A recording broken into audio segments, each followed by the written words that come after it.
And with the record button being pressed. Ladies and gentlemen, boys and girls, children of all ages, welcome to the most explosive show on earth that you watch every Friday, even though you probably don't watch it, but you should be watching it anyway. Damn right, I called you out on it. This is the most explosive show, the most explosive game currently being developed because it involves wrestling, tabletop action, and a lot of beatdown. Ooh yeah! I'm TheXploder, the creator, owner, game master of Ring Warriors, and welcome to Ring Warriors itself, a wrestling tabletop role-playing game where you literally create, own, wreck face, and become championship gods with your very own created wrestlers. It's awesome. And as usual for our ongoing campaign around the world as the gang aim to become world champions, we are joined by our regular crew, starting off with the owner of the Atlanta State Championship, as well as the owner of the t-shirt simply known as She Punch. That's it. It is, of course, our boa constrictor Hissen. It's Lavanya. Hey! Nice. After that, we have a man who has almost died multiple times, but has killed many a time. The current man who is the five-time murdering spree, who has killed that many people. At least it feels like he has, in and out of the wrestling ring. He is also the current holder of the British Strong Style Championship, a notorious hacker, and a master ne'er-do-well. He is Liam Cyber O'Reilly. Yes, I am waiting for the next victim. I mean, what? Wow. Nice one.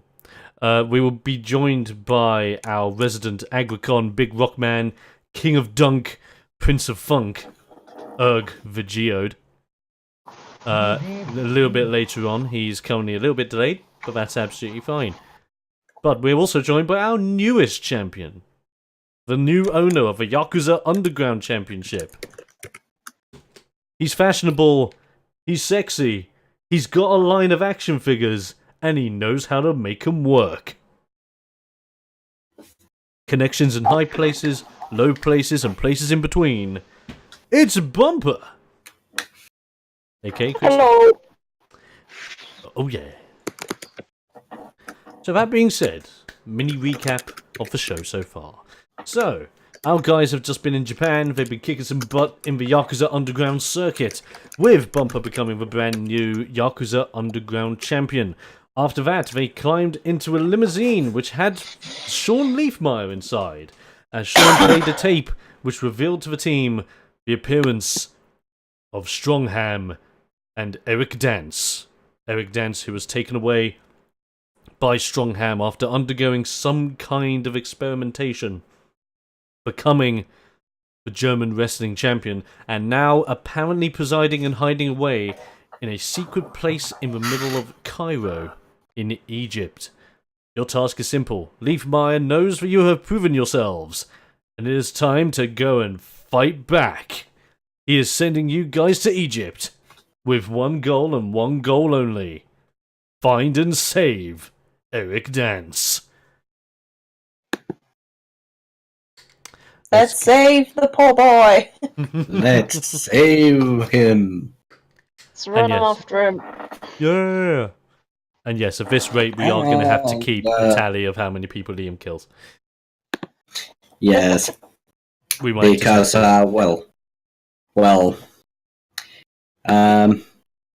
let's hope that it doesn't come to that with Eric. Yeah, cross fingers. Definitely cross fingers. Yeah. But needless to say, where we left off, you guys were in the limousine being driven by the chauffeur of Sean Leafmeyer. The limousine itself, as you know, has many luxuries, and you guys are being taken straight to the airport, straight to the jet of Once You Came. Climbing upon said jet, You see that it has been cleaned up, refurbished. No signs of previous Yakuza battles. Oh no. Oh no. But as you enter the plane, you look backwards and see Sean Leafmeyer there. And as Sean Leafmeyer stands at the bottom of the stairs leading up to the plane, he looks over to you for a moment and shouts, throwing something towards you. Specifically, it's being thrown towards Liam. Oh. Okay. Liam, you catch this in your hands. What this is you see that it is like a package of some kind. And do you wish to open it? Yeah, I wish to open it. It's like a package like about the size of about the palm or like the entire like width and size of your hand. Upon grabbing it and holding it, you undo it quickly around you, chucking the wrapping out. And as you do, the contents of it is just a very slick-looking black box with the top of a black box holding a message on the top. The message on the top saying, coordinates. Alright. Remember this for later. Mm-hmm. With this instead, Sean Leafmeyer gives you his dues, gives you his blessings, as the jet readies itself and is flying on its way to Egypt. Now, it's obviously quite a long trip from Japan over to Egypt. You've got quite a few hours to kill. This is also counted as a pretty darn long rest for you guys, so if you want to regen all of your health that you can, any skills that require you to have a rest before using again, you just get back, simple as that, and we're all good to go. But I want to ask, what are you guys going to do for the entire time that you have going from Japan over to Egypt?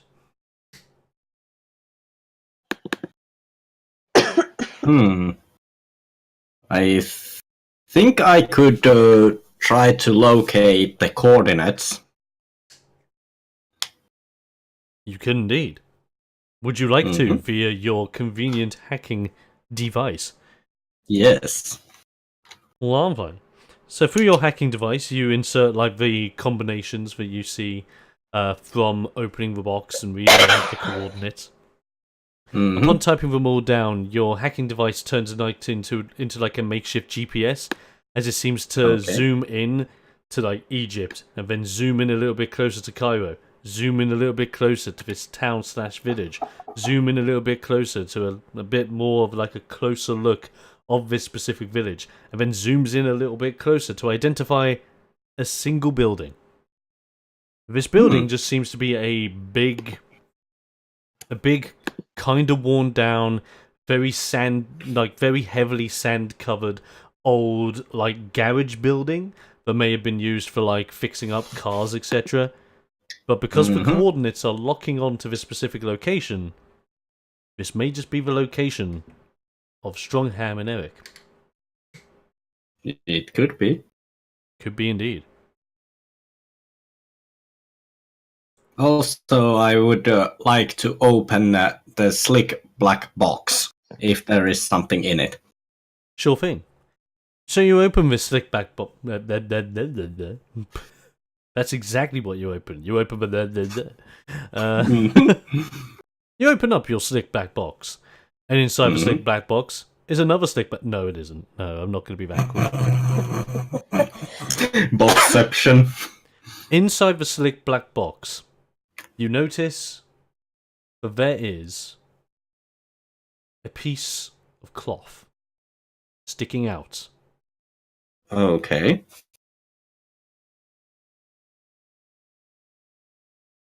What would you do now? Can you say it again, because the Discord kind of cut off for a moment? Okay, so you open up the box to reveal what seems to be like a piece, like it seems to be like cushioned on the inside of a box, and there seems to be a little piece of cloth sticking out. Oh. I would like to examine Okay. this. Would you examine it by pulling at it? Yes. Okay. Now, by examining it, if it's a very precise matter, you end up pulling at the cloth, and as you do, the foam bit falls off and actually falls apart and crumbles a little bit on the floor. And as you pull the cloth, it actually reveals itself, stretching out completely, lining itself in an array of multiple colours.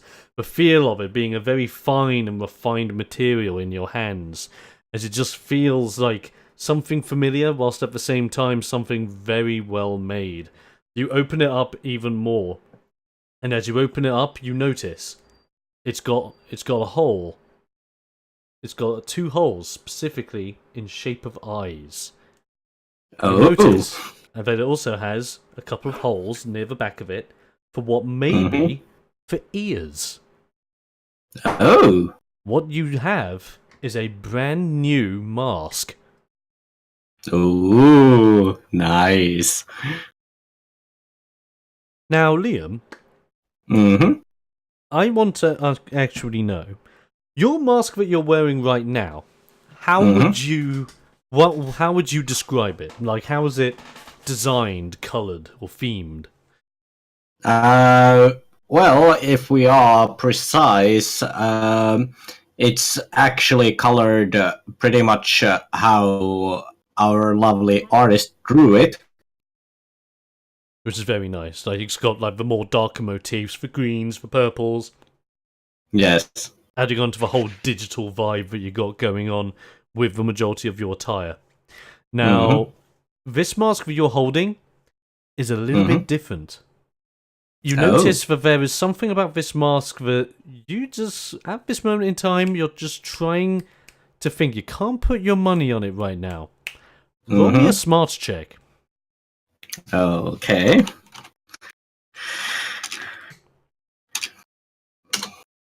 Plus,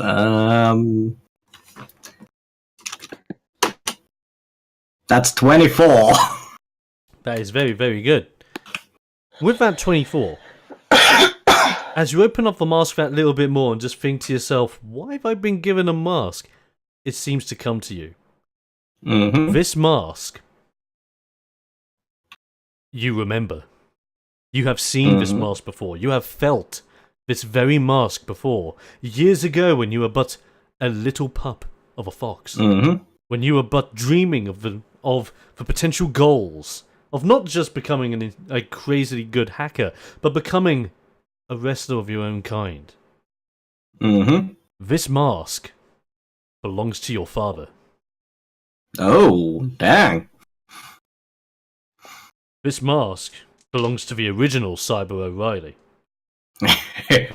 Sweet. The name that was passed down to you through the generations to keep the name alive.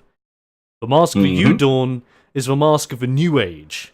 This is the mask of the old age. In itself, it's more designed in an old school style. You remember that the old school style of masks were very much more bright in your face and weren't just as more like controlled and creative that your one now is.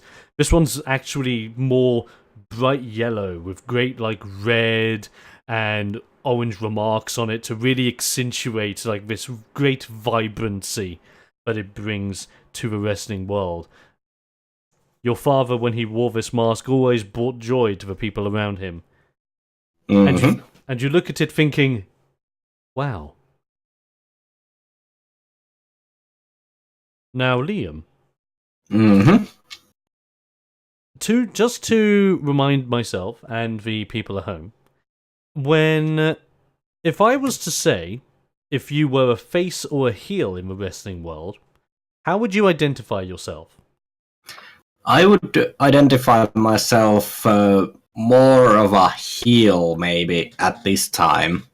Okay. Because of the events in recent history. Very fair, but especially since you have a bloody, like, you have a list of dead people on your notes. Yes. And it's ever growing. I just kind of think Obi-Wan Kenobi will get involved and just go, and they'll be back. And in greater numbers. Sometimes. Anyway, there is a special thing about this mask. The trick Okay. is, the reason why you have been given this mask is because now, with this in your possession, you can switch masks whenever you want. But by switching masks, you switch where you stand. So in the mask you're currently wearing, you're heel. But if you were to don your father's mask, you would be face. Yes. So think of it as being able to switch in and out of heel and face whenever you need be. But all you need to do is simply switch your masks, hopefully, without being caught. Yeah. As a masked wrestler without their mask, ooh, terrible things. Anyway, is there anything else that you're doing to yourself, or you're just going to be chilling out for the majority of the flight over? I think I'm just gonna... Because if I remember correctly, and correct me if I'm wrong, we are currently flying with my plane. Well, this is more so Sean Leafmeyer's jet. Oh, yeah. Well, there was to the trip to the Japan. There was these possible training things, like punching bags and stuff like that. I would like to go do some training. And that's absolutely fine. In like the little quarter that you're staying at the moment, you've just got like some little like apparatus that you can work on, like punching bags and etc. So you can just crack on, get the training in. Yes. Nice one. We'll leave you to that. Whilst Liam's out doing his training, Lavanya, what is it that you're up to?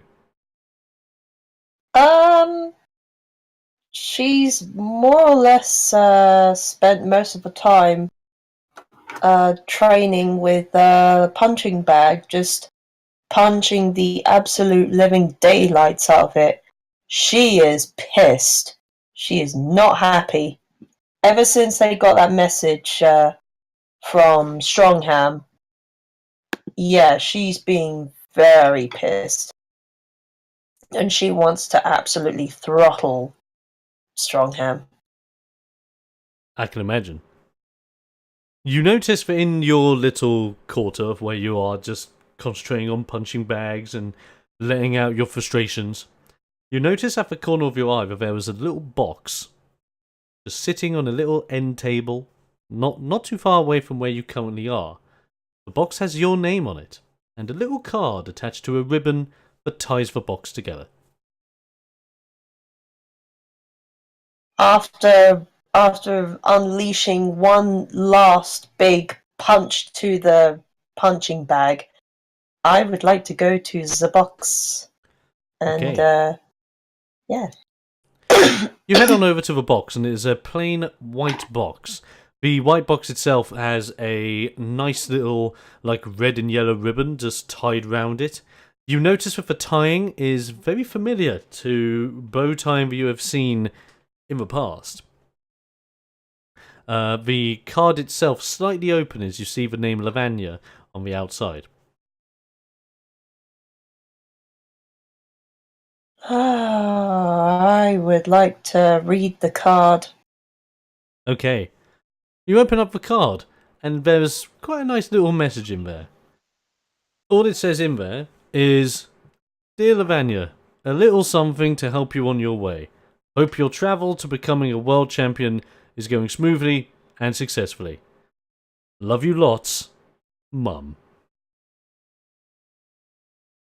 Aww. Oh boy. For the first time in a while, she sort of gives like a small smile before opening the box. Yes. So by opening the box, you bring the box up in your hands and you pull at one of the ribbons, slowly untying it as it unravels and opens the box before you. Inside of the box is a single item. A single item that you know quite well that it was always giving you joys as a kid. One of your mum's patented chocolate mini cakes. Aww. Aww. It's got like little like confetti stars in it. In the way of making a big smiley face as if you were still like 8 years old coming back from school. Giving you a lot of nostalgic vibes. Just imagining a large snake woman now, just in the kitchen with a mixing bowl. Oh, Penny. Little Penny and the snakes just like trying to make cakes. Love it. It's just breaking the eggs with one hand. Like she ain't tapping them on the bowl. She's like hands working on one thing, trying to stir another bowl with her tail at the same time. Yes. Yeah, this is true. That's how Mama multitasks. Yes, a little gift from your ma. Oh, like me as a player right now is sort of tearing up at this. No. But then, oh god, Lavanya has that kind of Ratatouille moment where, yeah, like she would come home from school, and yeah, she'd see her mum sort of like bake one of these cakes, and like she's at least given one of them, which is all done, like kind of like the one that she has in the box right now. No. And it's very nostalgic. Is she's just gonna sit down and just revel in those nostalgic memories while staring at this cake. Lovely. Now, the big question is, will Lavanya be consuming this cake? Yeah, I think she would at some point. But not now. Yeah. Or You know what? Or is it at some point in the flight? At some point during the flight, yeah. Okay. Well, of course you take your time, lovingly, longingly staring into the cupcake, remembering episodes of your childhood, good times with you and your mother, the good role model-y times that you had together, as there was a specific role model that was not in your life. More on that later. However, when you consume said cupcake whilst you're on the plane, can you do me one favour and roll me a d4? Oh boy. Da.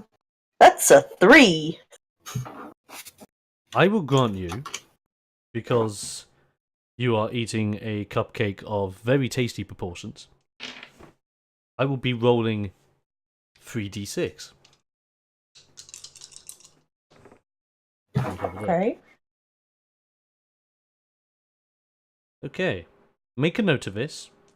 By eating the cupcake, and as it grants you big nostalgic vibes, when you enter your next battle, you have 11 more temporary hit points.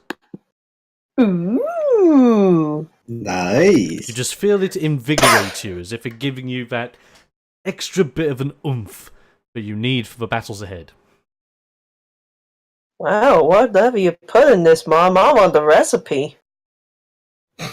You can just hear a distinct feeling in your head just going, "Mama, don't share her secrets." Yeah. Grandma. That's Grandma. Like, oh, Grandma. Yeah, that's Grandma. You just have this distinct feeling of spoons flying over, knowing that they're not. from a certain fluffy grandma. Anyway, Yes. with that being said, we now switch over to Bumper. And with you, Bumper, are you doing anything specific whilst on the flight to Egypt? Gonna. Not really. Looking over, negotiations for whatever deals I've got going. Oh, yes, of Phone course. on the phone to them, but then I realised we're in the air and you can't use your phone. Very good point. But you do have internet access due to the cloud, so you'll probably be exchanging emails. Yeah. Getting them contacts. And of course, you're a champion now. That's big money. Got to get those deals. Now, like the others, you're not left out in this exchange of gifts. As you are chilling out, just like on your laptop, making sure you're getting the deals done. Maybe your smartphone going off a couple of odd times with an odd message or two about other people about eyeing your deals. Or people hitting you up on social media going, "Oh my god, so fabulous!" and all that stuff. You notice that there was a big bag. Well, kind of like a big, like, zipped up case. Hanging up on, like, a wardrobe next to you. Because, of course, with all you and your fabulous outfits, you just have them all in a nearby wardrobe, because you never know what fashion you need to wear on a moment's notice. Of course. Goes without saying. And so you see this brand new case, a zipped up case, big enough so that it hangs from the top of your wardrobe and going all the way down. And it has a little note on there with your name on it. The name simply reading, Bumper. Interesting. Do it. Would you care to investigate this case? I do. Do I need to roll to investigate, or No, you're absolutely fine. Would you like to investigate the just card take first it. before opening, or just open it right up? just open it right up? Let's just get straight to it. This is your present after all. You won it. What's happening? You unzip the bag. Not really caring that much about the card. You may read it in just a little bit. But as you unzip the bag, long that it may be, from top all the way to escorting bottom as it hits the base of the floor of the plane, you open it up, and as you open it up, you throw the case off, revealing a big, long, sequin coat. A robe fit for a champion. Bright blue in colour, adorned with what seem to be diamonds, shining, glimmering in the very light that lights up the inside of the jet. You notice that when you turn this around to get a good idea of how it all looks, on the back, in a very ornate style, you see that on the back of a robe that would be across the back of, well, the back of your back, it would read your name, Bumper, in glorious writing for all to see. This is a coat fit for a champion. Coat fit for an icon of your caliber.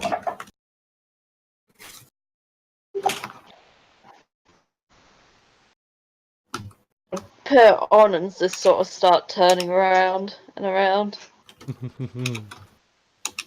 I like it. You do a little one-on-one, little personal fashion show for yourself, using the giant mirror that you have, which you always use to make sure you're looking fine, to examine how brilliant this robe is. This robe insinuates how out there you are, the epitome of beauty, the apex of style. This is exactly what you need to prove to the world that you are a champion. And as a champion, all the lights, all the cameras, all the fans' eyes need to be on one thing. And that's you. Ah.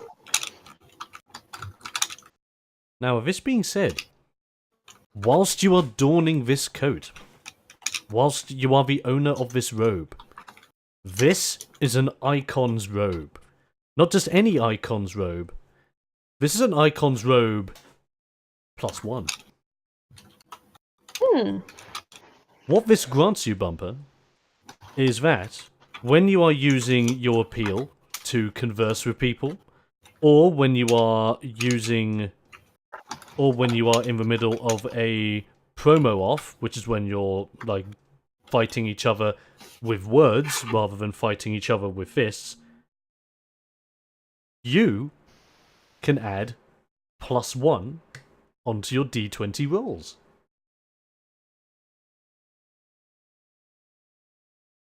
Was that +1 to the... So it's basically +1 onto anything involving your appeal. Very nice. So that can be appeal checks, appeal-based attacks, appeal-based damage. Anything appeal, that's a +1.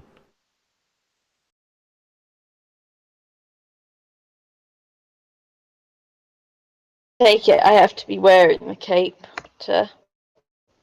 Well, you can be. You notice the robe is kinda made with the same artistry the wrestling championship belts are. Because you see, with championship belts, they hold the last remnants of magic in this world. This robe has been crafted with some of that magic in mind, so as long as you are the owner of said robe, you gain the benefits, so you don't necessarily have to wear it all the time.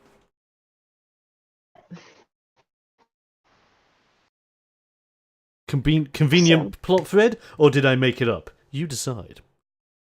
Yeah. On the spot. Oh yes. Yes. Now, with this being said, would you care to read the little card that came with your new robe? Yep. Lovely. You open up the card that says your name on the top of it, and as you open it up, it flaps out a little bit, revealing a little bit more of what's inside. This is a little card from a certain someone you know quite well.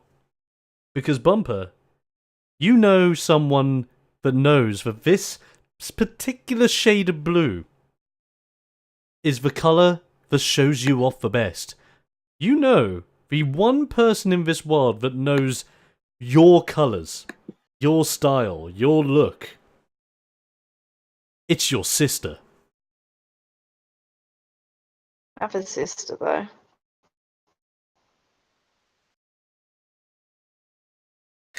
What do you mean you ain't got no sister? I mean, like, drag sister. I take it. Yes.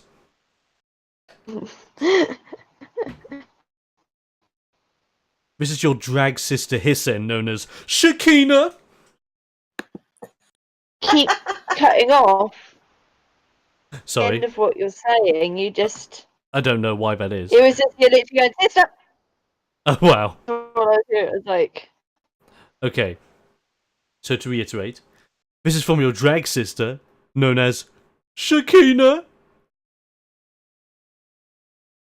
Shakina being a Hissen who was on the road with you, doing some of those drag antics. Shakina being a Hissen who was quite badly thrown away by a lot of the drag community, but you became friends. You became quite close. You became proper drag sisters. And your drag sister always got your back.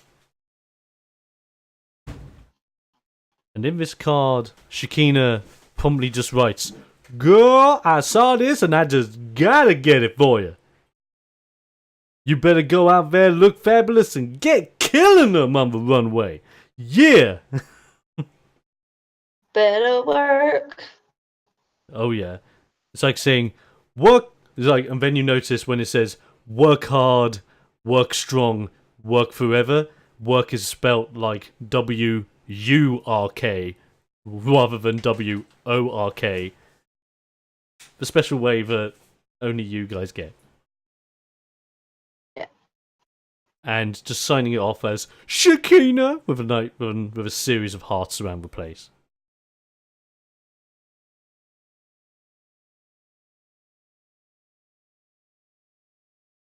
Oh, I will wear it always and think of her. Nice. So everyone gets a nice pretty little gift. It's good. And with that being in mind, the journey is long, the journey is arduous, the journey is a little bit crazy, a little bit of turbulence every now and again, but it's fine. These jets are quite stable.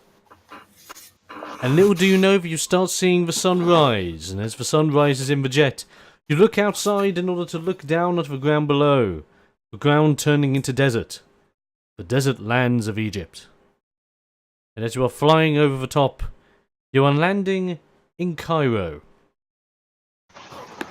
Not as sand-filled as you would believe, actually quite hustling and bustling in the city streets. And upon landing in Cairo, this is your first time actually arriving in Cairo, and it being not as sandy. This is not quite known as the sandstorm period of the year, so you're absolutely fine. It's still like when the wind blows occasionally, you do get like a little bit of sand blow up in your face, but you're absolutely fine. But when the plane door opens, you hear the sound of a car horn just going outside. Last time that happened, we got a little bit in a fight. Although it was also somebody telling us about Eric, Yeah, how he got on a plane. yeah, that's true.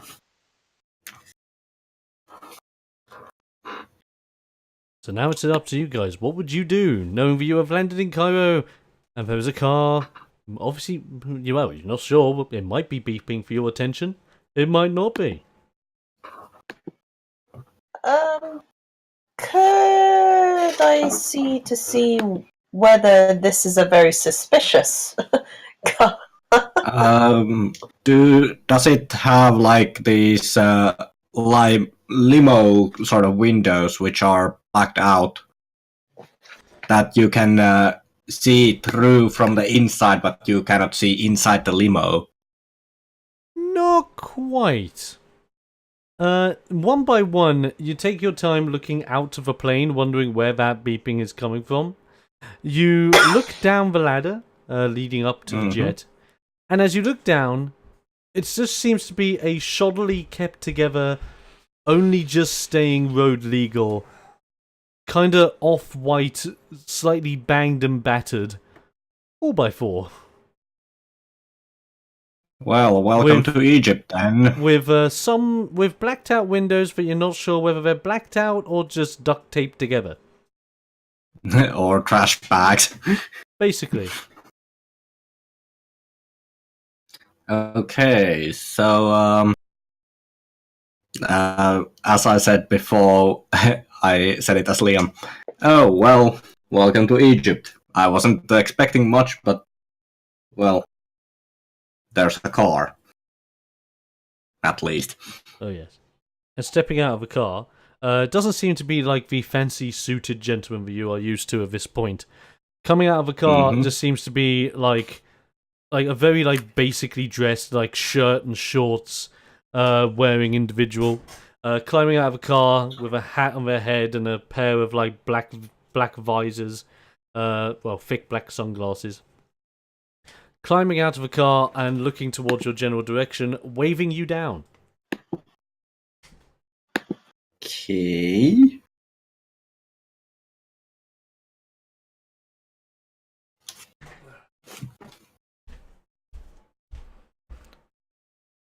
So I guess the question is, would you go down to visit this strange individual? I'm leaving the decision up to Bumper and Lavanya. Well, Bumper, I'm sure you can flutter your eyelashes and ask them what they want. Take it. I've still got the cape on at this point, so I'll just sort of walk over to them and. That's one fine looking cape. It's like you just walk past with the robe as if to think, I got this. And as you're walking down the plane, you just see the train behind you. And the guys are seeing this for the first time, just going, damn!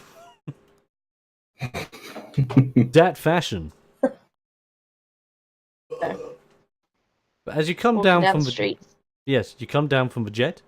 As you do, the individual that's been waving you down walks on over. You get a better look at him. His outside physique being quite, well, it's just looking like an ordinary human at this point. You see that his hands are a little bit thin, a little bit more dangly. Nothing too crazy. Seeing a lot of hair around his body. Hmm. We just want to check why you're flagging us down, really.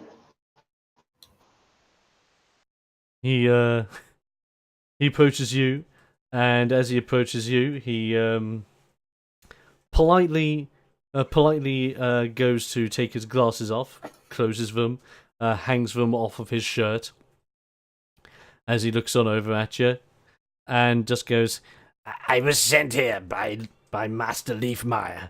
I am one of his Egyptian cohorts. Allow me to introduce myself. My name is Shahir. Guys, he's okay. He's been sent here. Liam is kind of holding back laughter because this is out of OOC because this is OOC because I just have to say this. That sounded so much like Dobby from like almost like Dobby from Harry Potter. But Dobby got a sock! Yes. Love it. So I'm guessing you guys come down off the plane and meet Shahir? Yeah, Candy. Lovely.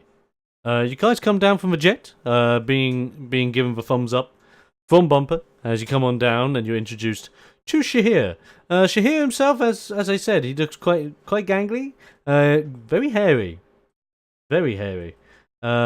which is a bit crazy. I haven't actually quite seen someone this hairy, especially in a sandy environment. You would think surely hair like that's a detriment.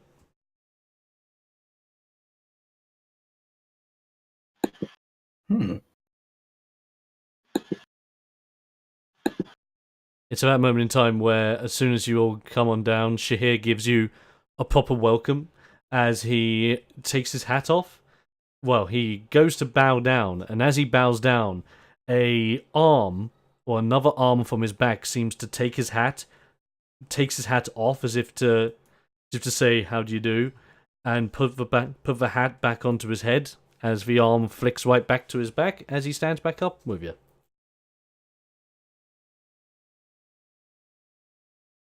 Oh, Well, your manners are quite fine, after all. Oh, very kind, sirs. I've always been taught to give good manners, especially with people who are not from my homeland. Yes.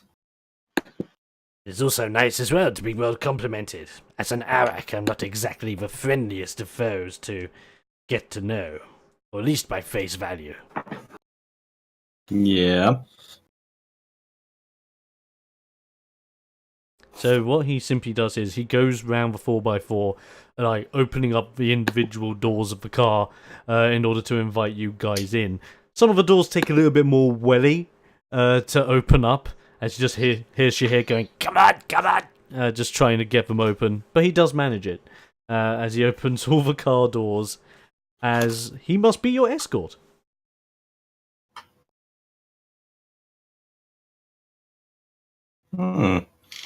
Well, this is better than the welcome we had in Japan. yeah, this is true. So, Liam is going to sit on the back seat, on the behind the passenger seat. Okie dokie. You take that seat. Mm-hmm. You notice that the seat's a little bit damaged, a little bit worse for wear, a little bit tattered, but it does the job. It's a seat. That's good enough. Mm-hmm. Should we have maybe have rolled to see whether this guy was telling the truth? I mean, you can do so right And now if you just wish. getting into the car. Yeah. I Sure. think should roll. A sure thing. Everyone roll me an appeal check and see if he was being truthful. Is it That is D20 plus That's the a appeal. 10. I've got 16. Ooh.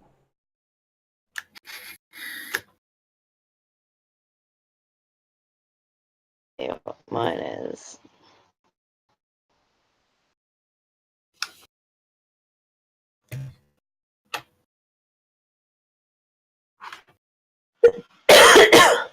Three. Okay. With this in mind, the only person that seems to clock onto anything is actually Lavanya.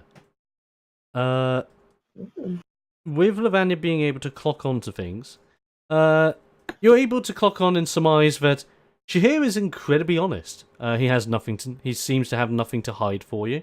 If anything, he has this sense of fear about him. As if he's always got something on his head, or he's afraid of things when he shouldn't be. But he does seem like quite a trustworthy guy. I think we can. I think he's okay. I mean, Okay. yeah, he's okay for the time being. I'll trust you. And then Liam's.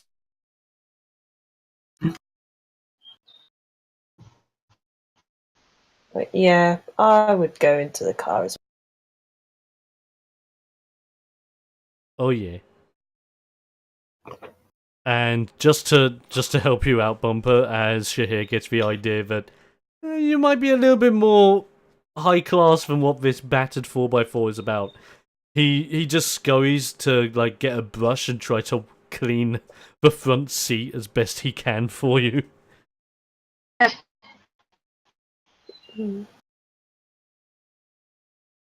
Sort of sit, like when you do like very lightly, like with your toes pointed, Oh yeah. It's like on the very edge. yeah, just be like very careful seating. It's all fine. So you guys being in the car, fastened, doors closed, ready to rock. Shahir starts driving his 4x4 as you are carted through the city of Cairo. Actually quite a modernized city, as was said before. And as he's driving you through, he looks... well, he's obviously concentrating on the road, that goes without saying. But he brings up a question to you guys, just going, "Now I understand that Master Leafmeyer brought you over here, as there is someone hiding. Do you have any information about them?" Well, can you take us to this address and just hands the little paper for the driver with the address written on it? Okay, brilliant. You basically give him like a piece of paper that came off of your hacking device with a precise location of where that beeping was when you put the coordinates in your device earlier. The little printout you give to him, just like, "Oh, this place. I wonder why you guys are going over there. Oh, you know this place? It's my home village. Oh, okay. We call it Triarch, but a lot of people just call it hell. Okay. Let's just say it hasn't been a nice place recently. Oh yeah. Great place to go in the sunshine. Oh, there is have been some problems. Well, Cairo hasn't exactly been in a great suit lately. I don't know whether you guys have heard, there's been civil war here between us, the Araks, versus the Hissen. The Hissen believe that this is part of their heritage to be able to come back to Egypt and live here among us, while some of the Araks believe that it is their heritage in order to claim Egypt for themselves, when history dictated that they took over the place years ago.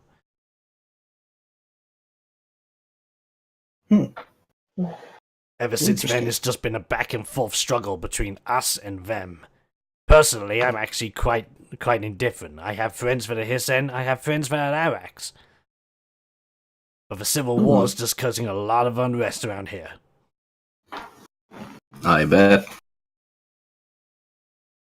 As being a little bit versed in war myself. Ah, really? Don't seem like much of a war guy. I don't seem like it, but yeah, I have my background and I have my story, which I rather keep secret, but I can safely say that I've been doing things and which are meant to be kept as secrets. So that's all I'm gonna say about it. That's fair. I mean, in this day and age, who can you trust, huh? Yeah. But on that note, don't you guys worry about me. Me and Leaf Meyer go quite a ways back. He helped me out of a bad spot, and I owe him my life.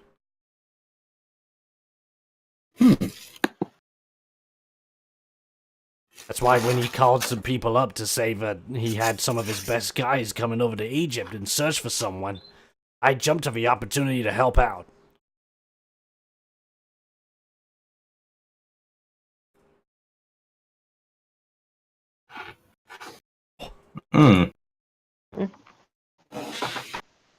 Ooh, my throat. The voice is taking a bit of a wail on me, but heck, I'll keep doing. Is there anything anyone else would like to ask your new Arak buddy?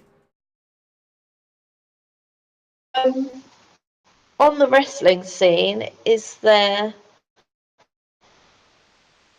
one, if there's a civil war going on, is there anyone that sort of has the monopoly on the wrestling scene? You know, is there 10 or more of these? Well, in order to see if you do know anything about that, why doesn't everyone roll me a smarts check? And we can find out whether you do or do not recall anything concerning this. Okay, smarts.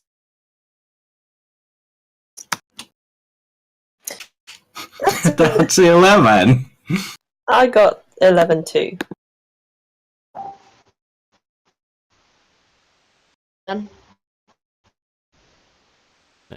What was your one again, sorry, Christy? 7. Okay. As far as you guys are aware, the wrestling scene when it comes to Cairo and this current civil war that's going on, you don't know a lot. In fact, you actually don't know anything. It's like as if this civil war conflict in Cairo has been swept under the rug for bigger, more important events, such as the world champion actually doing things. Interesting. But I'm very sure that Shahir could always inform you of anything you're interested in if you wish to partake in conversation. As it is a bit of a drive from where you guys are. Him. Lovely. Mind reader. Ask your way. What I thought you asked, was there anything else to ask him? So, being a Hisson myself, am I going to be treated like a piece of shit? Shahir goes a little bit quiet for a moment, gulping, as he just goes, "You just have to be careful about yourself. If you go to the wrong places and talk to the wrong people, they're gonna get the idea that you're part of a civil war. Best thing to do is to just keep your head down. End of the day, you're here for your deal, and you're not here to cause a ruckus.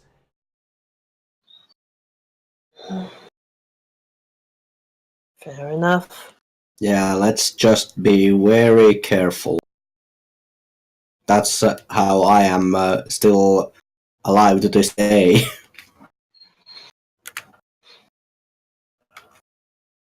No, but being both Yeah. careful and insanely lucky. Oh, yeah. Yeah.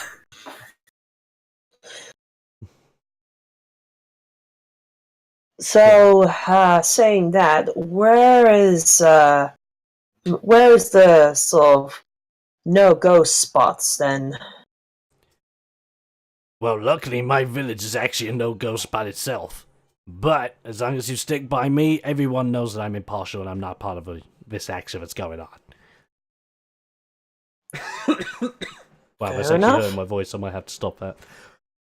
Yes. Crap. No.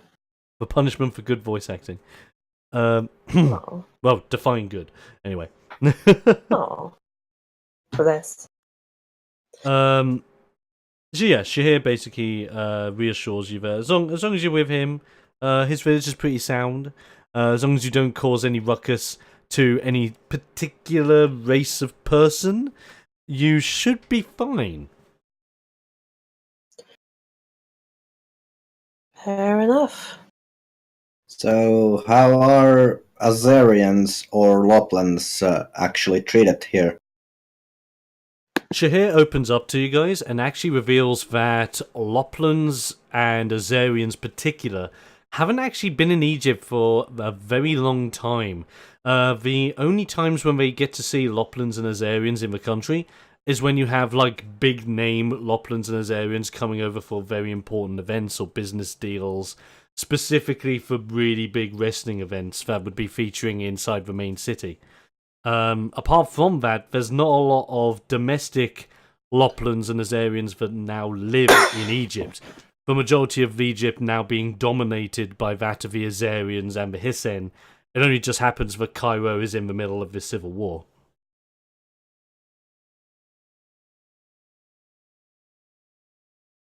Hmm.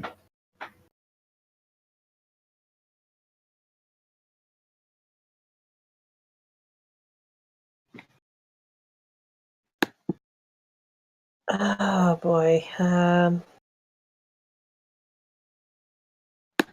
Just trying to think. What do I say? Well, don't worry, if no one has anything else to add, we can pursue. That's up to you guys.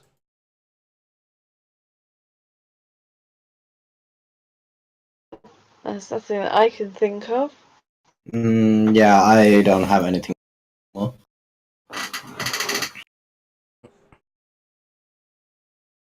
Okay. No, I can't think of anything. Okay, that's absolutely fine. So from the rest of your journey, it's a little bit of a long one, but not as long as your flight. By the time you reach over to Shahir's village, you see that it is a little bit of a rundown place. You got a lot of like really tight knit families around the place. You do have Araks, Arak kids playing with Hissane kids on some of the streets nearby, which actually shows that this place is a little bit more accepting than a lot of other places. However, the only reason why it is a no-go zone, and Shahir says this whilst he drives you through parts of his village, the reason why it's a no-go zone is because there are just specific areas that are notorious for having particular members that aren't as welcome in the village as others. More so at night time rather than daytime.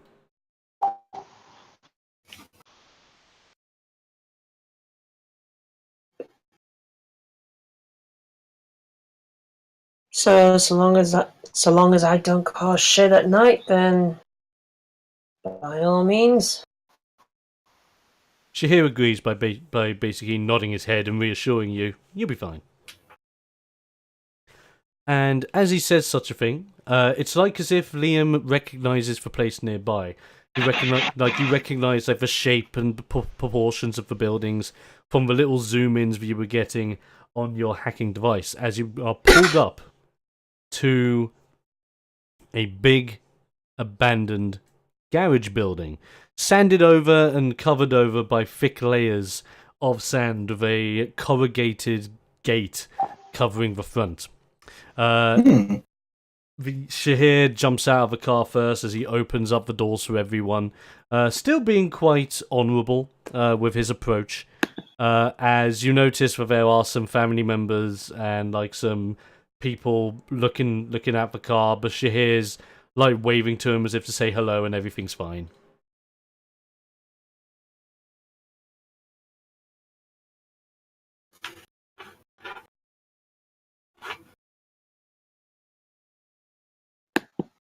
So in front of you right now is the abandoned garage. As I said, a big corrugated like steel gate, sanded over, a little bit rusty and rickety, staying in front of it. A couple of holes, like either stabbed or shot in there, from that may have been linked to like the Civil War prior. But from what you can tell from the outside, this place just seems abandoned. So, little like Mad Max sort of a deal. Kind of, yeah. Think Mad Max if it was sanded over and a little bit more Egyptian. Yeah.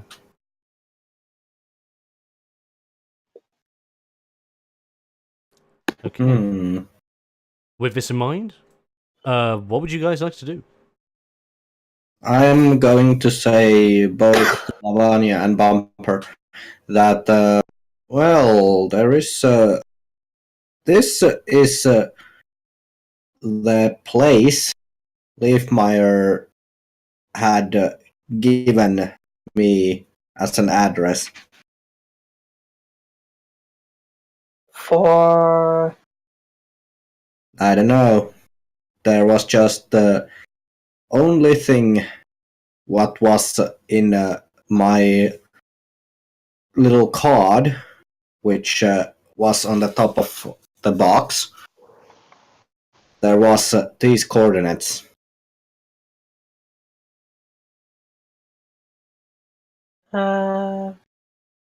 right. Lavanya would like to try and open, or well, first we've got to find the entrance, and then we've got to open it. Yes. And Lavanya would like to do both. Okay. With that in mind, Lavanya, why don't you give me a bit of a smarts check to investigate like the basic layout of this building and see if there's a proper entrance or whether there's just a very straightforward entrance. 12. This big steel corrugated gate is probably your best way in. Alright then, so I'm guessing Erg is not with us at this moment in time. Erg is being left on the jet at the moment. He's been quite tired. You start to notice that when it comes to long flights, Erg gets very sleepy. No. Alright then. I would like to punch this door down. Fair enough. Attack the door. Okay. So that is that'll be a D20 plus your power. See how this goes. That's a 25. You punch a hole in this corrugated steel like rise up gate. As you punch the hole, you notice that it is a big hole with the size of your fist. You retract the fist backwards, and as the fist retracts backwards, you see a shed of light shine on into the garage, showing a wheel on the inside.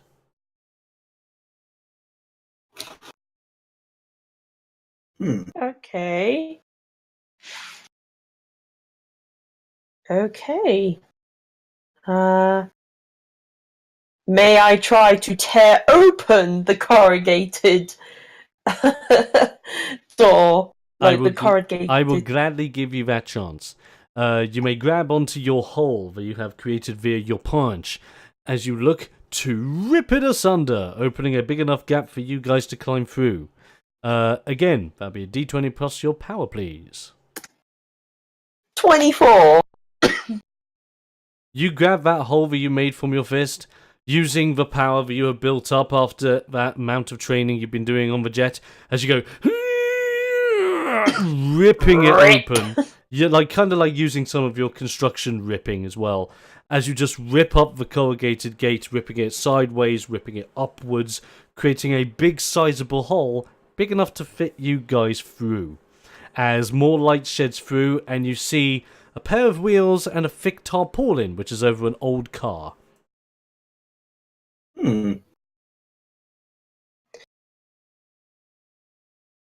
Well.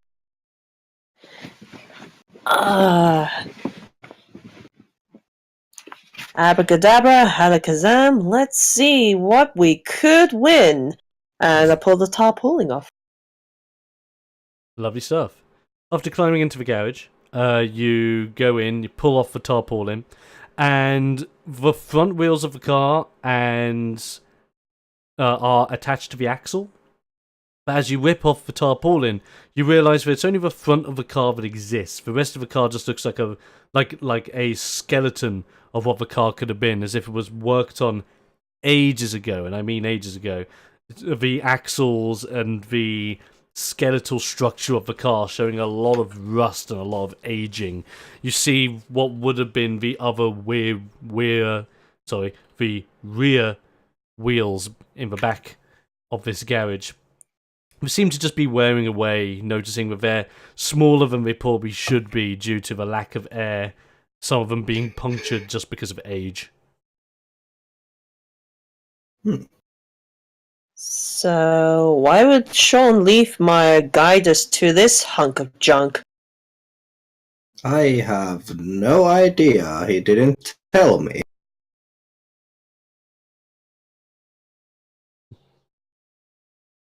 Can I make another sort of investigation check to see whether we could spot anything at all that could give us any clue? Yeah, I could do a same thing. Yeah, why don't you all do it? D20 plus your smarts. I was going to say, Bumper is here. He's just looking in a mirror, twisting and turning in his. Lovely. God damn it! He's just found a window somewhere, and he's like, "Oh, look." Like you can't afford ruining your dashing good looks in the sand. Everyone knows this. So smart. Yes, D20 plus your smarts, please. I rolled a 7. I rolled a 24. Okay. Now, Liam. Mm-hmm. You have your military eye, your hacking genius. Yes. And with that, you both go on a bit of an investigation. Lavanya, you're a little bit stumped. You're just left thinking, why an old car? Why an old garage? Why here of all places? But Liam, you notice something. At the back, where those stacked wheels are, you look at the floor closely. You notice a trap door. Oh. You're able to move some of the wheels out of the way. Because they've lost some of their air pressure, they're actually much easier to move out of the way, so you don't actually need Lavanya to help you move them. And as you move them out of the way, you just notice that it is a proper, kind of like reinforced steel trap door that can be easily lifted. Lavanya, can you get Bumper in here? Yep, I'm here. Because I found a steel trap door, which seems a bit out of place, because everything else here is rusted to hell. But this seems like it's quite new. Alright. Oh. Should I have a look over it, or...? You can indeed. Yeah. Looking over the steel trapdoor itself, it doesn't seem to be really well reinforced. By the looks of things, the person who had covered this up was genuinely hoping that no one ever comes in here anyway. It's a big abandoned building. What are the chances? So it hasn't been reinforced or locked down of any kind. Very much kind of like a similar material to the corrugated steel gate that Lavanya easily ripped apart. But seems to be a little bit more cleaner, not as rusty, not as damaged. Very much up to date in what seems to be an abandoned garage. Well, my thoughts are we should open it carefully, of course. Oh, well. Lavanya rubs her hands, grabs hold of the trapdoor, and tries to open it. You're able to open the trapdoor quite easily with your strength alone. As you open up the trapdoor, it comes up and goes... The heavy head of the door smacking down onto the floor on the other side as it just lets out a big gust of sand. The hole itself, you look down, you see a long ladder. This ladder just seems to be well reinforced to the side of a wall, made out of corrugated iron, badly rusted but still quite stable. As you see a big shaft going down the hole, lit all the way down, but you don't seem to see the bottom.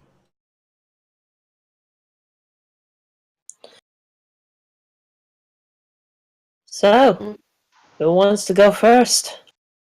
I Shall we think. kick something down there first? Mm, Figure out how deep it goes? It's not like we're gonna fall down and break our necks, but sure. yeah.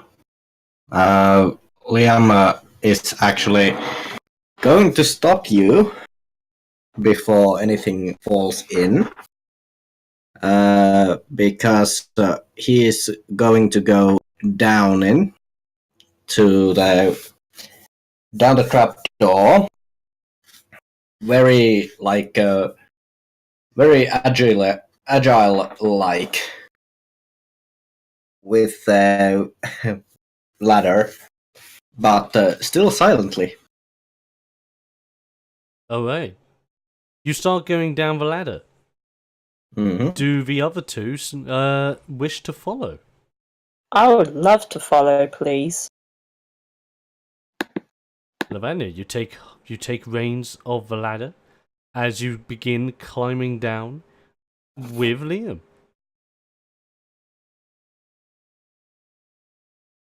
And how about yourself, Bumper? What are we rolling? Are you going to be climbing down the stairs? Yes. Lovely. You also take heed, making sure that you're careful about your brand new robe, maybe even folding it up a little bit so the bottom doesn't get damaged or scuffs up parts of the walls of the shaft. As you again follow it back down. You seem to be going for a while. Where you think the steps should end, don't. The lights, the lower you go, some of them dimming, some of them no longer on, but enough light to know where your steps are. And then you reach the bottom, Liam landing there first, followed by Lavanya, followed by Bumper. As you land at the base, it seems to be a lot more well lit up. As you see in front of you, there is a proper hardened steel door. A door fit for a panic room.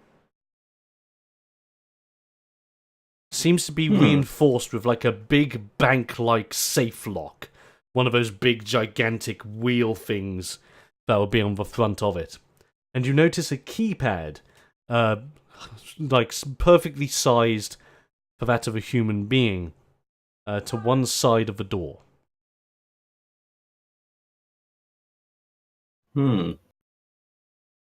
Well, I guess the easiest way through this door would be me trying to hack the keypad. Which is a viable strategy if you wish to use it. Yeah, I think I'll try. Okay, because you're using your hacking skills, I want you to roll a smarts check, but because you are hacking, roll it with favor. Oh, nice. So that plus that, and it's 17. Okay, not too bad. You give it a darn good go with your hacking skills, jabbing it in there, finding a little socket where you're able to just get it in there to the keypad. Your your little hacking device running through some numbers, as you also see the keypad running some through as well. Trying to hack things over, taking a little bit longer than how you would feel. Mm-hmm. As you're hacking, an alarm seems to go off around you. The alarm itself sounding...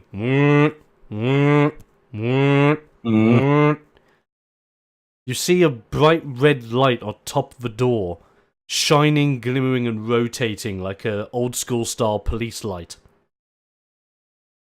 As out from the sand seems to just climb out these spidery like figures crawling out of the walls. The size of humanoids, climbering out with their 8 legs across their back. Just a moment, I need to reconnect because... Oh, no, I don't. Nope. It just went wonky for a moment, but now it returned. It did. Seems to be a bit... Yeah, Discord seems to be a bit wonky-doodah this evening. We do apologise.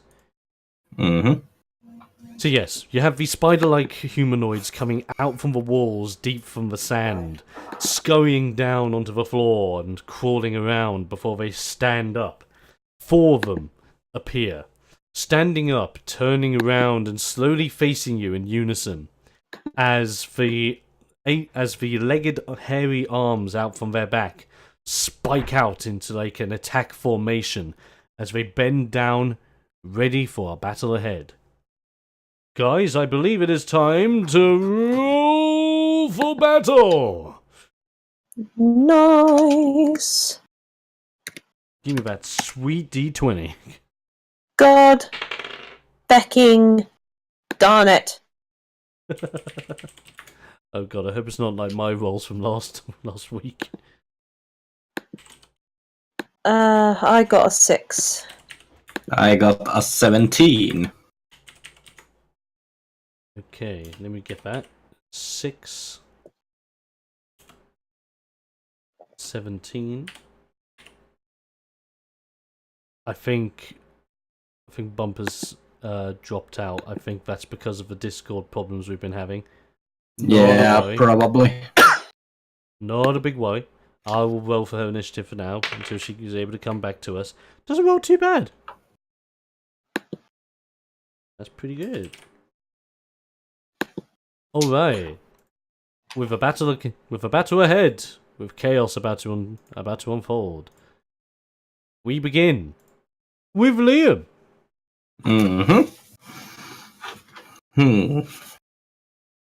Just a moment. Here we are. This is it. This is what I was looking for. I am going to do a thing that I am actually going to use my masked power. Oh, mask power. So let's see. That's 6. Oh no. Crap.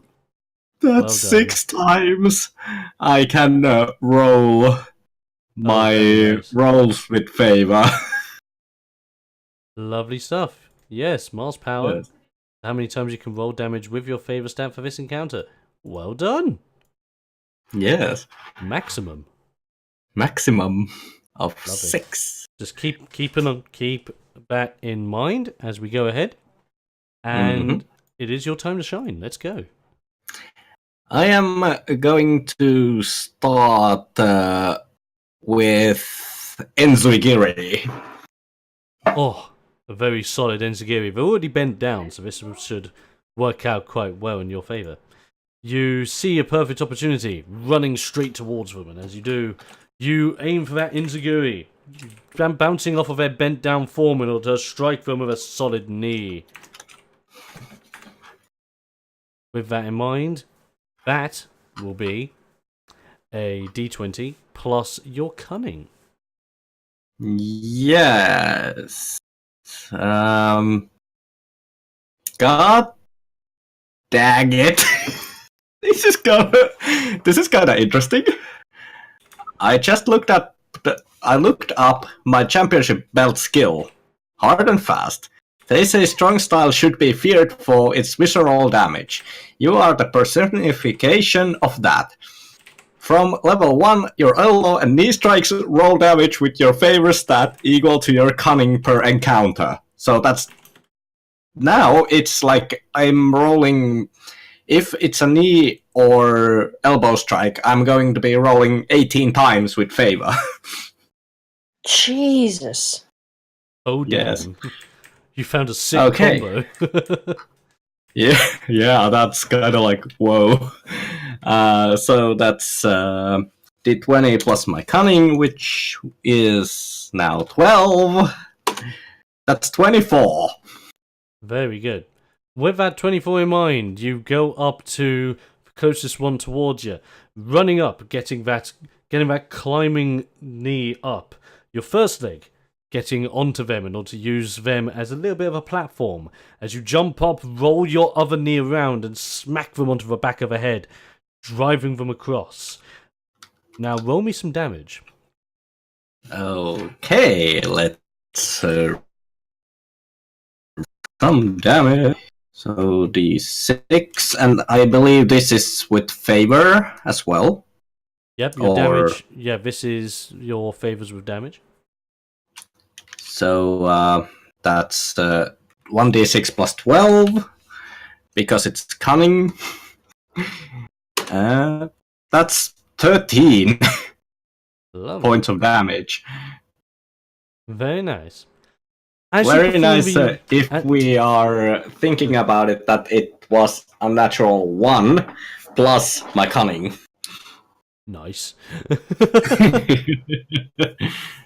Okay. As you run up and smack that guy in the head with your knee, you would know from long training and since becoming Strong Style champion that an enziguri hits really hard, and when you collide with a humanoid skull, it's quite an impact on you, but you notice that it's an impact that's more so on your opponent rather than your knee.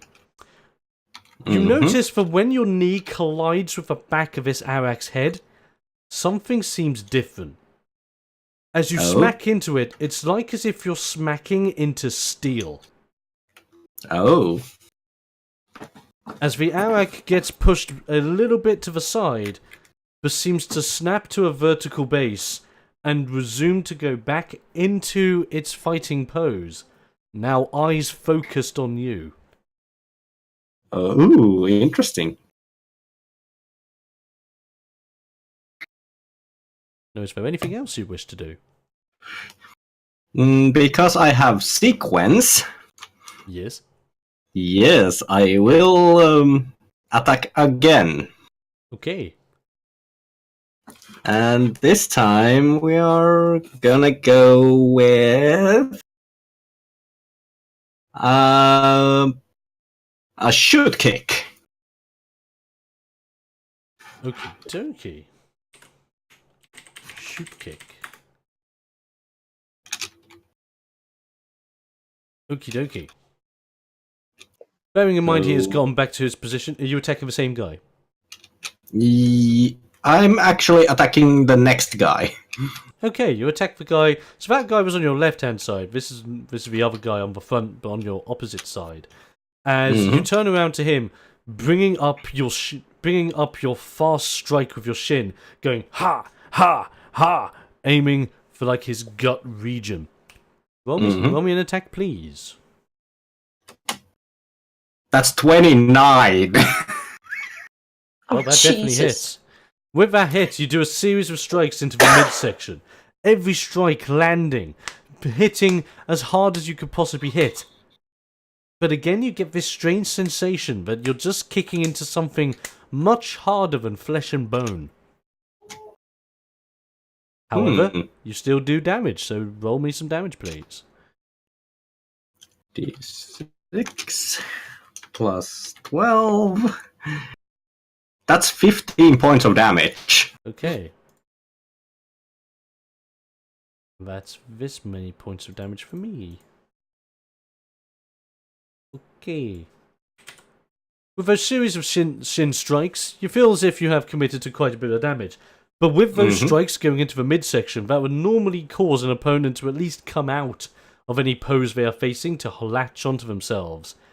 Instead, he keeps his position, eyes slowly turning, as his eyes are now focused on you also.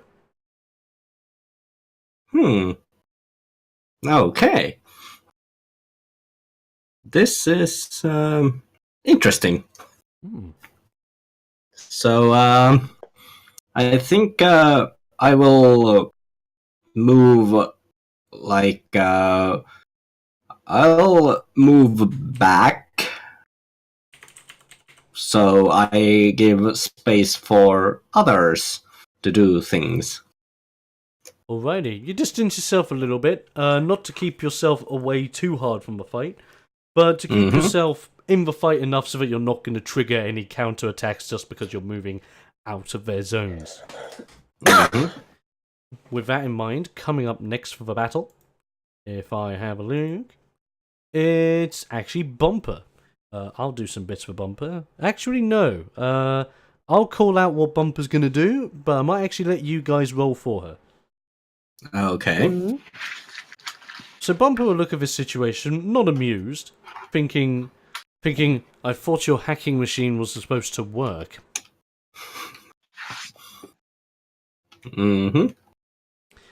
But then realizing she's got a coat now. Let's rock this. So what she's going to do is, she's going to perform a somersault kick.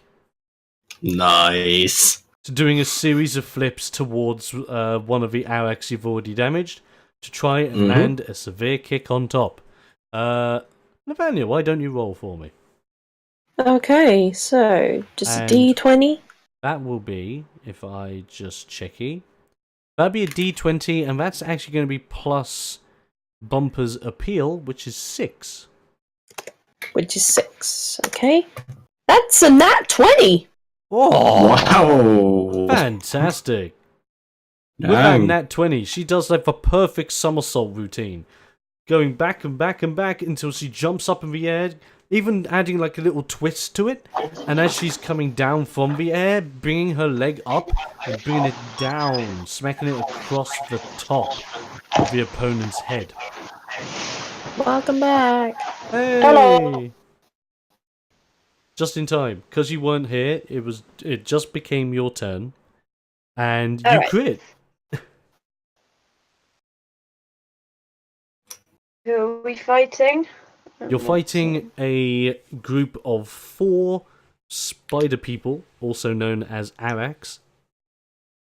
You have just committed to a somersault kick, which you have critted. So you performed the best looking somersault kick known to mankind. Dealing some nice damage. So, with damage in mind, let's have a looky. So this is, if I have a look into things quickly, that would be, okay, bearing in mind you would do max damage straight away. That is already 12 damage. However, you critted. There is more to this from me to the eye. You, if you don't mind, roll me a d6 plus your appeal, and add that to the number 12. Is that for me? Oh yes. Is that just a normal appeal? Oh yes. So that is a d6 plus your appeal.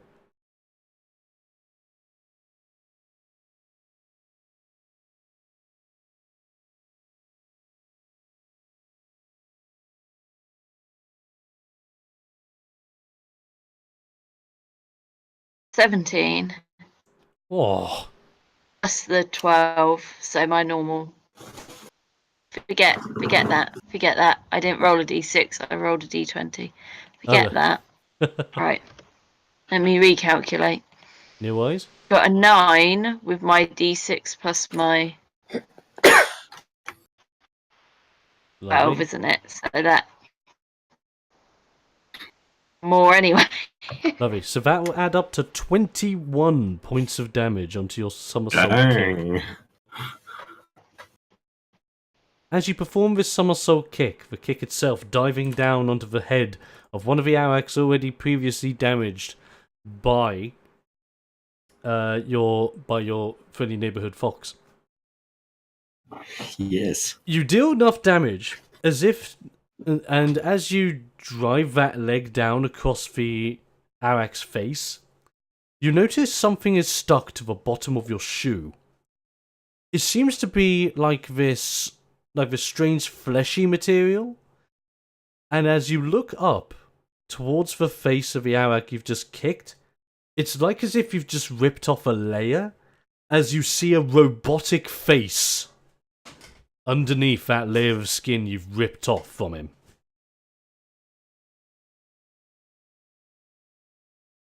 Damn. Oh, what is it? Show. Westworld? Yeah, Westworld, that's it.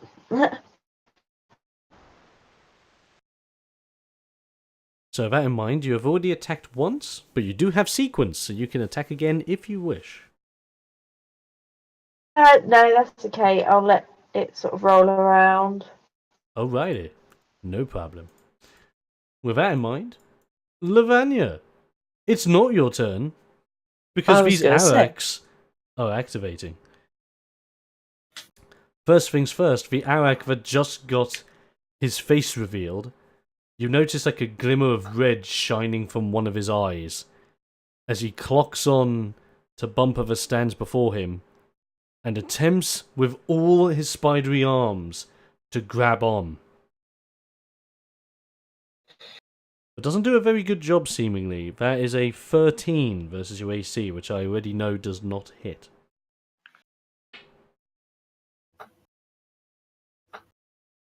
But with that failure in mind, trying to grab you, Bumper being able to maneuver backwards, like swerving out of the way of the individual arms as they're trying to grab on in different combinations but not seem to working. The Arak goes for a dirtier tactic. As you just see as if the robot's quivering, as if a robotic-faced Arak is a little bit shaky in mind, as you see him produce webbing from the mouth and spitting it towards your feet.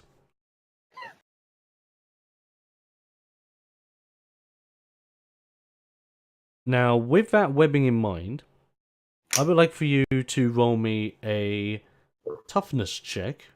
That will be a d20 plus your toughness. Is that me? That is for you.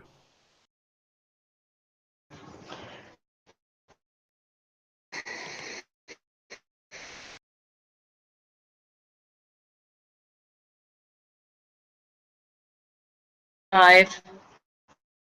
Okay, with that being rolled, the webbing itself latches onto your feet. At first you just think, you, and you go to try and scrub it off. But then you notice your feet are unable to lift, as if this webbing is holding them down. This webbing has caused you to stay stuck onto the ground, so when it rotates to your turn, you can try and break out to the best of your abilities. Cunning. Ooh. That's that Arak's turn.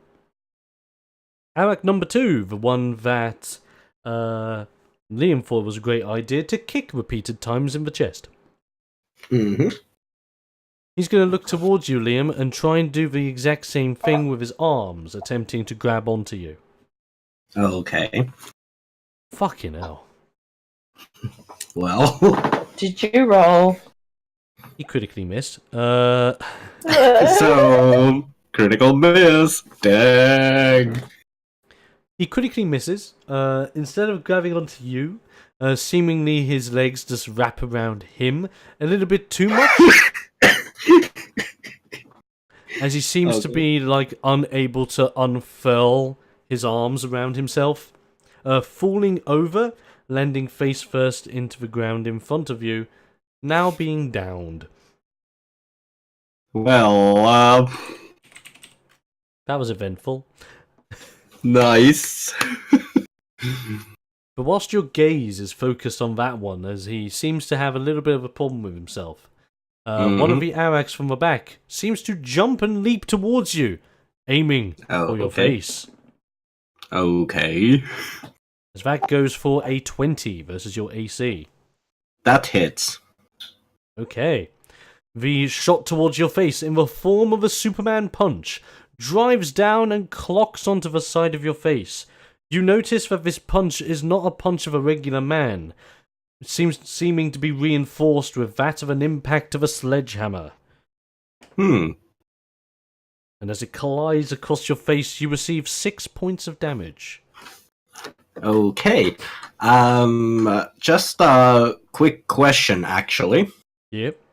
Because I was doing a cunning move, which was, I think, the Enzuigiri. Yep, the Enzigiri. Well, that and the- the kick you did were both cunning moves. Yeah, they were both cunning moves. So, but I focused more on Enzuigiri because it's, I think it's, wait a minute. Is it an elbow strike? Enzigiri is a knee strike. Oh, it's a knee strike. So just a moment. I'm gonna check one thing. Well, it's more... Enzigiri is more classed as a kick rather than a knee strike, I apologise. Yeah, because I was going to ask that if when I have my max power plus my championship belt skill, hard and fast, that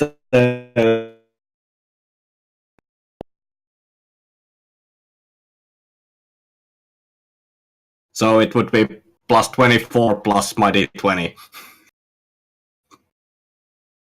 What? Dom, what have you done?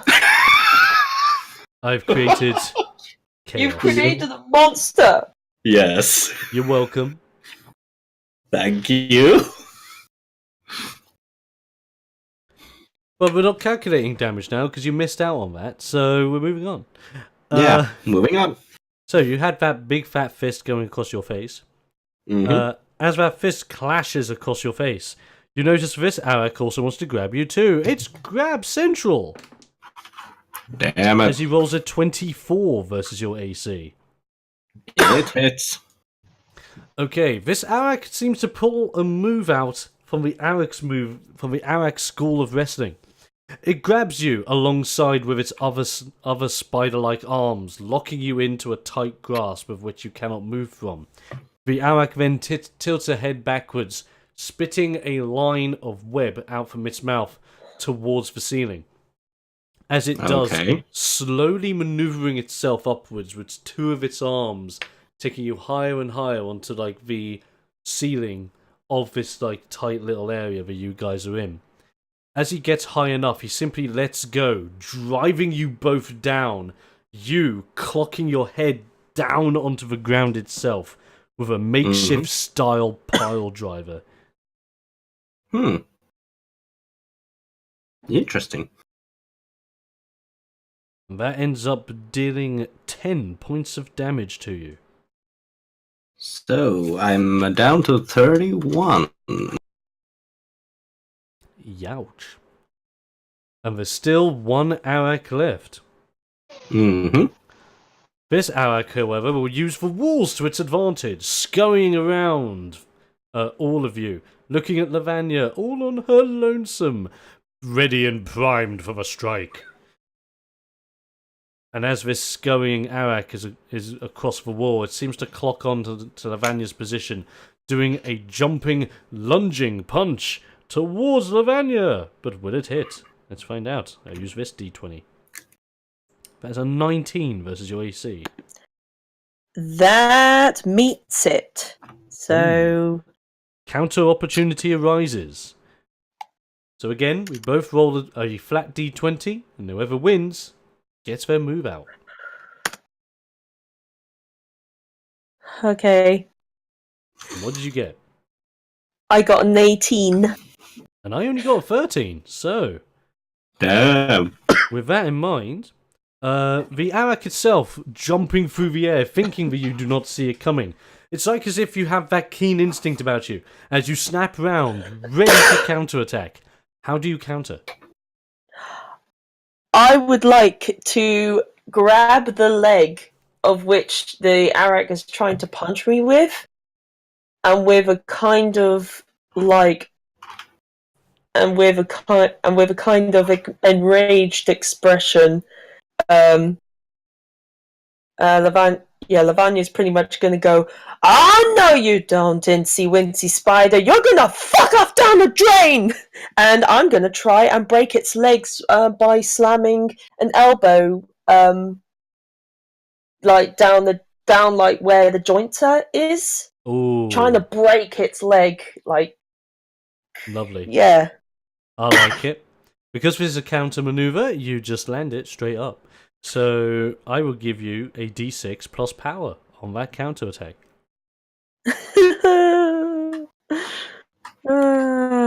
Man. Incy Wincy Spider did fuck off down the drain. That's gonna be an 8. Oh, lovely. That is that much health. Lovely. Okay, you go to drive your elbow onto the knee as you're able to move out of the way and put out a move of your own. You notice something similar to what Liam was feeling earlier. Your elbow clocking onto the opponent's knee, but not necessarily feeling flesh and bone. More so feeling the sensation of something harder.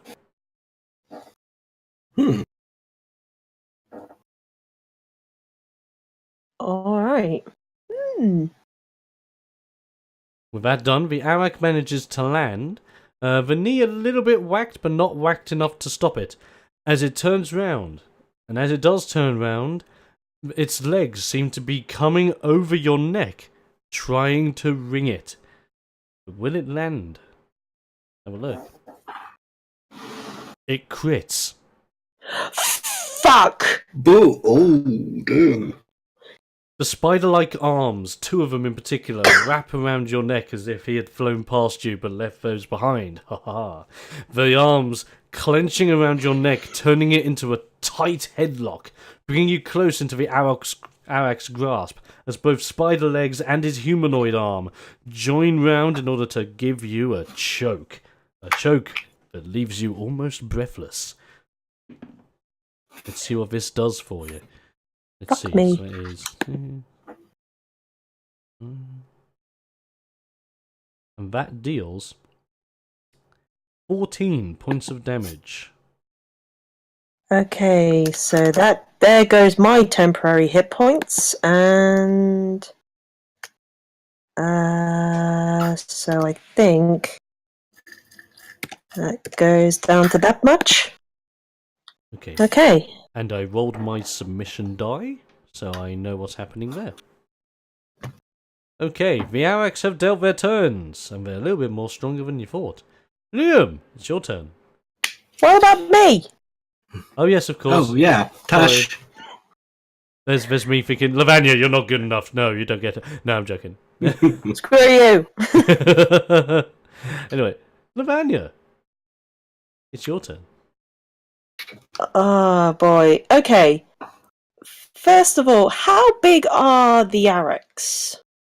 The Araks are about, if I was to put them into size evaluation, they're about 5'6". Okay. Not the biggest boys, but big enough. What I want to do then is I want to like grab the Arak that's trying to choke me, bring their like legs out in such a way, and with the aid of my tail, I want to just tear their limbs apart. I want to break this Arak. I want to break it so much. So you want to try and like grab a leg and just go snapping? I want to snap them fucking legs. Ooh, leg snap. Lovely. With this leg snap, I'm going to let you roll a d20 plus power but because you are stuck in this headlock, and this headlock did crit you, you're going to have to roll with harm, I'm afraid. Fuck me. Alright, let's see. Oh boy. That's a dirty 1. Youch. Fuck me. You go to grab their. You go with the intention of trying to grab the leg, your arms reaching out, but before they can seem to reach it, that ringing sensation across your neck seems to be too tight, as it just leaves you going a little bit more, stretching you too far. Then I am going. Okay, so for my second function, I am going to. Ah, boy! Alright. I'm going to try and rip their arms apart, but do a kind of crucifix. Okay, so I want it so that I can throw them over, like forward, so that I kind of. So it's kind of like So once I manage to sort of prise the arms off, I just throw them over, like, and make them land in front of me. Oh, like a judo throw over your shoulder. Yeah, kind of, yeah. Okay. Well, let's see how that works. Would you like to attempt to break out of a hold? Because you haven't actually tried that yet. Yes, please. Okay. That would be a d20 plus your toughness, please. Okay, plus me toughness. I think that's the same as me power, which it is. Come on. 22, that's better. Well, you break out of that beastie. You successfully, using your outright power, break out of that hold, as you are now staring down the Arak, not looking too happy. I said, Wincy, spider, fuck off down the drain! And she's going to try and, like, flip it over, but then kind of get it in a headlock of her own, like, Okay. as a kind of combo. Okay, like a flip over headlock. Alrighty. Yeah. For this case then, because you are doing a flip over headlock, I want you to roll d20 plus power. Fucking goddamn it! That, is there anything that I can do? Is there anything that I can possibly do to If only increase you my had, odds? I don't know, an iconic ability that could I potentially know! assist. I am looking, and I'm thinking, can this include me? Yes. Because, yeah, I'm going to try and use my iconic ability to improve my chances of trying to get the spider off. So that'll be a 14. Fuck Okay. me. You go to attempt to flip him over you, in an attempt to then flip and apply headlock. You do the flip, however, when you go to try and attempt to grab for the headlock, the Arak actually grabs onto part of the door right behind you and latches onto there as if to be like all Spider-Man-ing. As he notices you went for the headlock, manages to avoid it quite easily before jumping back down onto the floor in front of you. Oh boy. I'm still going to try and keep a hold of a spider to try and find an opening. Like, but obviously I've done my thing.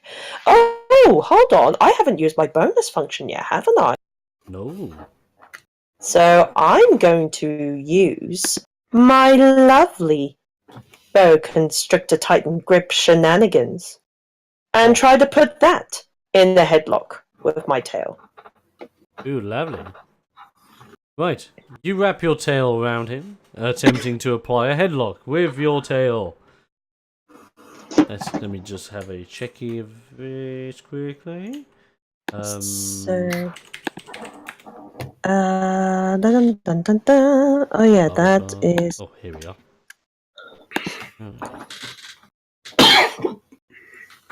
I want They must roll a power die and roll higher than your That's it. power to escape. Okie dokie. So that's the case. I am going to just double check what these guys' stats are.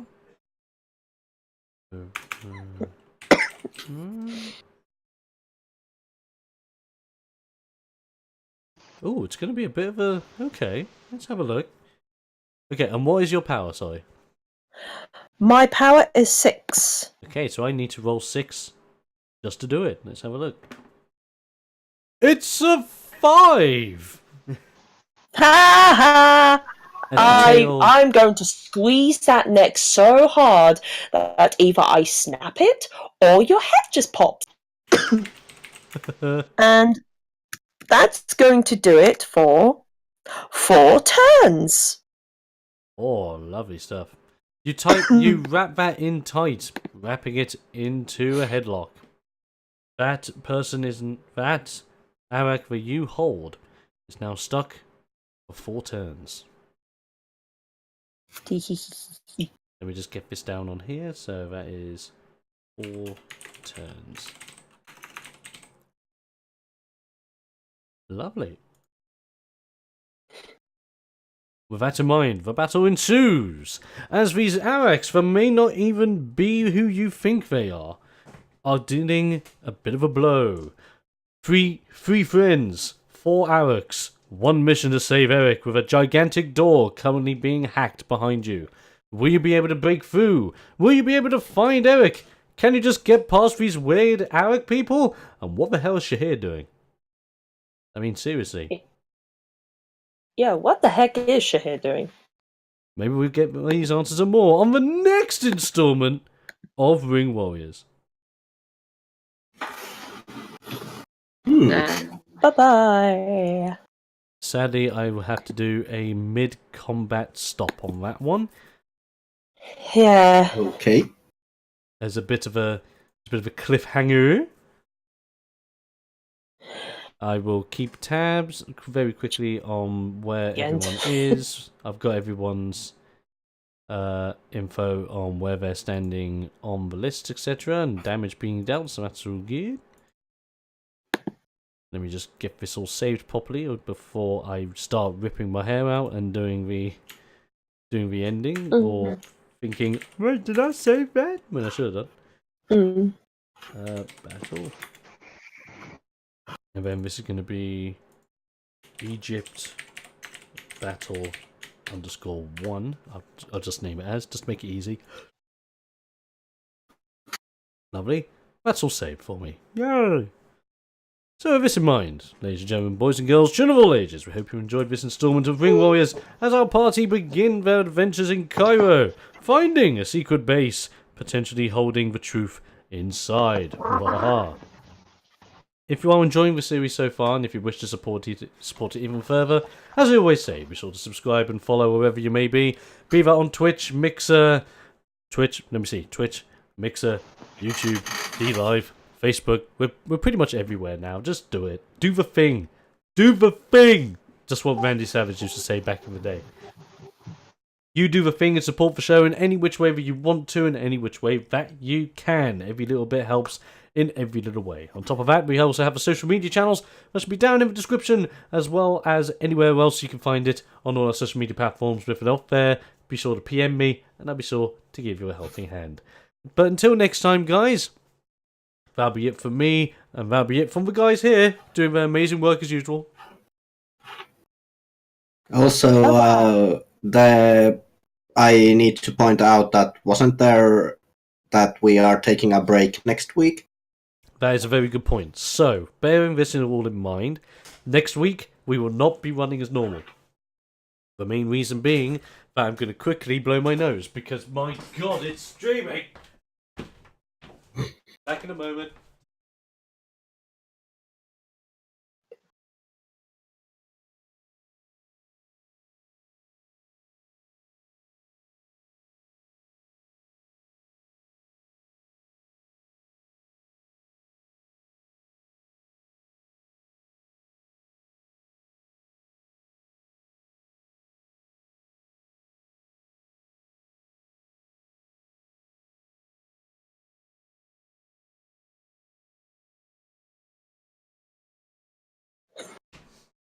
Typical. I was doing so well through there, and then my nose decides to kick in the hay fever at the last bloody moment. Typical. I want to wrestle hay fever. Can we do that next time? I love it. But yes, as Foxy said, next week we sadly will not be having a Ring Warriors session because it's Comic-Con in London, MCM London. If anyone's going to be down there, amazing. Keep an eye out. I know for a fact I'll be down there for the entire weekend, gaining the hype. I'll be bringing Ring Warriors down with me as well, potentially getting some more people on board for the Ring Warrior movement, which is ongoing. But please be sure to support us, and if you are going to MCM London, then let me know. Why not? Do a little bit of a wrestling gathering. Oh, that'd be actually quite cool. Or just meet up with buddies. When have you guys going, or...? Yeah, well, I'll be there all weekend as well, so... Nice! There is a little bit of a distance for me, so I won't be there. Sadly. Sadly. And in retail, you don't get weekends, so I unfortunately cannot be there. No. Yeah. Unless you're well- me and work in a shop of teenagers. Woof. Yeah, well, few, like, maybe in few years when Ring Warriors is even further in development, I might be able to participate. It depends how things go. Oh yes. We shall see. Future planning, as I like to call it. Future planning. Yes. Needless to say, though, ladies and gentlemen, it's been a blast this week. We'll be back in 2 weeks' time with a follow-up of this battle and seeing what happens next to the party on their search for Eric Dance and Strongham in the mysterious dungeon found in the middle of Cairo. How will they do? What will happen? Insert catchy line here because my mind's gone blank for the evening. I blame you, nose. Nasals. Needless to say, I hope everyone has had a fantastic time. Have a good morning, evening, and afternoon, depending on what time you're watching this video. This has been Ring Warriors. I've been TheXploder. Stay explosive, and we'll be seeing you guys next time. See you guys then. Bye-bye. Bye-bye.